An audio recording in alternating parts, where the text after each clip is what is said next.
let's talk about a couple other techniques that we're going to use. So we've got hammer-ons and pull-offs, which is when we take one note. So let's say we're 5th fret on the 3rd string with our first finger. So that'd be right here. Now say we want to play, we're going to go to this next note on the 7th fret. And we don't want to, we want to, like an articulation that's maybe not quite as, you know, as articulate, I suppose. When you're picking both notes, you get them really, you know, they're standing out and they're really clean. If we want to do what's called a hammer-on, we're going to play the first note, and again, our first finger's right behind that fret. We're going to play that note. Not going to use this hand. We're going to use our 3rd finger to hammer on the next note. So we pick and then hammer on. So that's what we call the legato technique. So everything's not real picked, it's all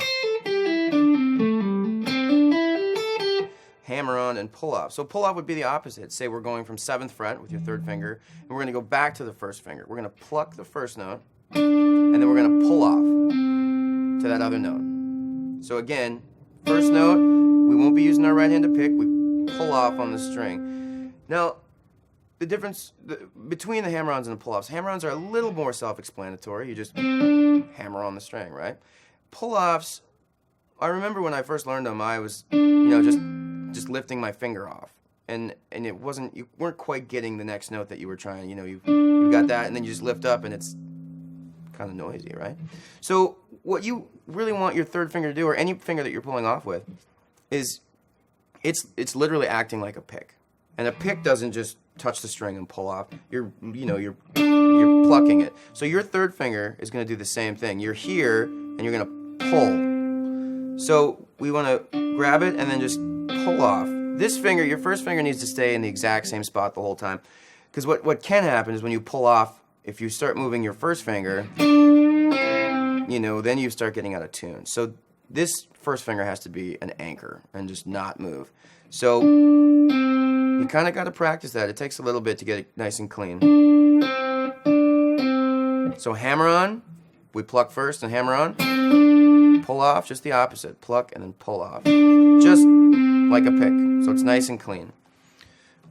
So we're going to want to practice those, and a good way to do it is just to get used to it, just exactly where we were. You know, just getting them nice and clean.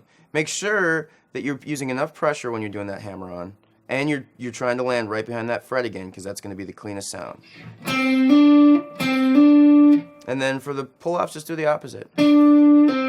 And we also want to make sure that we're trying to keep all those other strings nice and quiet, because they can, you know, sometimes, again, we get that noise that the strings will just vibrate sympathetically, and they'll make a bunch of noise, and it'll be kind of dirty sounding. So we want them nice and clean. So you can see that I've got my left hand, I bring my thumb over to grab the E and A string, and then these fingers automatically start muting all these high strings, because they're right there. So now if I didn't have that there, you know, you start to get some sound creeping in. You can also use your right hand, just like we did on the technique exercise at the beginning, always down here. We never really want your right hand to be just kind of fluttering around. If we're strumming, right, then of course we're going to need our hand to be not on the strings, because we want those strings to ring. But any other time that you're playing, your right hand should just be down here all the time. So we just keep everything clean when we're doing our exercises. So that's hammer-ons and pull-offs. Now there's another thing we call slides, which is another legato technique. So let's do 7th fret here on the 3rd string with our 3rd finger, and we're going to pick that note, and what we're going to do is slide up 2 frets to the 9th fret. So we pick that, and we slide up. So different sounding than a hammer-on. So a totally different way of approaching 2 notes and maybe having them sound a little bit different, as opposed to picking, hammer-on, or slide. So we want to get used to that. And then also going back down, sliding down. So 9th fret, back down to 7th fret. So up, and back down. remember when you're doing your slides that you always need to keep the pressure down on the string, always pushing this way. Because a lot of times we can slide up and we might lose the pressure and then we lose the note. So you always have to keep your fretting hand pushing down on those strings to keep that note happening. So we can do that with any string, with any finger. It's gonna depend on where you're at with whatever song you're playing, or where you're at with your improv, position-wise and finger-wise and all that stuff. So we'll talk a little bit more about that later. But so just kind of practicing that and making sure that the notes are ringing the entire time. So sliding, and then also we're going to talk about bending, which is again one more way to take those two notes that we were just playing, going from one to the other, but same notes, but it's going to sound differently. What we're going to do is the third fret, or third finger on the 7th fret again of your 3rd string, and we're going to bend that so that it sounds like the 9th fret if we were to play just the 9th fret. So that note right there, we need to bend this note up high enough so that it sounds like this note. So you get that note in your head, and we're going to come down here with our 3rd finger, and notice that my 1st and 2nd are still on the string behind it. I'm not going to push like this. Besides it being really hard, it looks awkward and it feels awkward. So always have more than, if you're bending with your 3rd finger, your 1st and 2nd finger should be down to help you pull that string. Push it or pull it.